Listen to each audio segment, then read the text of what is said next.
नमस्कार दोस्तों, आज हम बात करेंगे भारतीय संविधान में 16वें संशोधन अधिनियम 1963 के बारे में। यह संशोधन देश की अखंडता, संप्रभुता और एकता से सीधा जुड़ा हुआ है। यह संशोधन उस समय लाया गया जब देश अलगाववादियों ताकतों और देश में आंतरिक सुरक्षा की चुनौतियों से जूझ रहा था। तो चलिए जानते हैं। 1960 के दशक में भारत को कई गंभीर समस्याओं से जूझना पड़ा था, जैसे द्रविड़ अलगाववादी आंदोलन और कई राजनीतिक समूह जो देश से अलग होने की मांग कर रहे थे। सरकारी पद पर बैठे हुए लोग भी देश की अखंडता के विरुद्ध तरह तरह के बयान दे रहे थे। तो इन समस्याओं से चिंतित होकर सरकार द्वारा भारतीय संविधान में 16वां संशोधन किया गया। यह संशोधन प्रस्तावना में नहीं बल्कि मौलिक अधिकारों से जुड़ा हुआ था।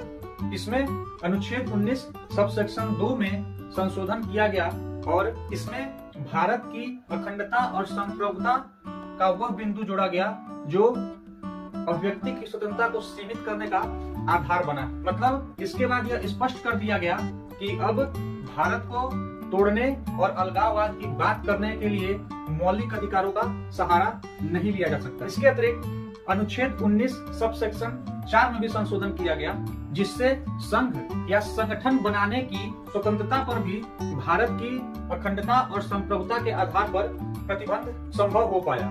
साथ ही अनुच्छेद 84 और 173 में भी संशोधन किया गया, जिससे सांसद, विधायक, मंत्री और जो भी सरकारी पद पर व्यक्ति चयनित होंगे उनको यह कहना अनिवार्य कर दिया गया कि मैं भारत की संप्रभुता और अखंडता को बनाए रखूंगा, जबकि पहले यह शब्द संविधान में मौजूद नहीं थे। इस संशोधन के बाद अदालतें भी मानने लगी कि अभिव्यक्ति की स्वतंत्रता पूर्ण नहीं है।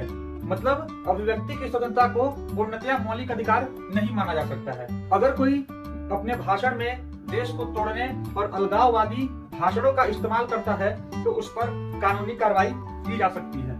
इसमें कुछ आलोचकों का यह भी कहना है कि यह जो संशोधन हुआ है यह अभिव्यक्ति की स्वतंत्रता पर बहुत बड़ा हमला है और सरकार इसका दुरुपयोग कर सकती है। लेकिन सुप्रीम कोर्ट ने कई मामलों में यह कहा है कि देश की सुरक्षा और राष्ट्रीय अखंडता मौलिक अधिकारों और लोकतंत्र से भी ऊपर है। तो मुख्यतः हम यह कह सकते हैं कि यह संशोधन एक सुरक्षा केंद्रित संवैधानिक संशोधन है, जिसका मूल संदेश साफ था कि अधिकार जरूरी है लेकिन राष्ट्रीय अखंडता और देश की सुरक्षा से बढ़कर नहीं है, बल्कि देश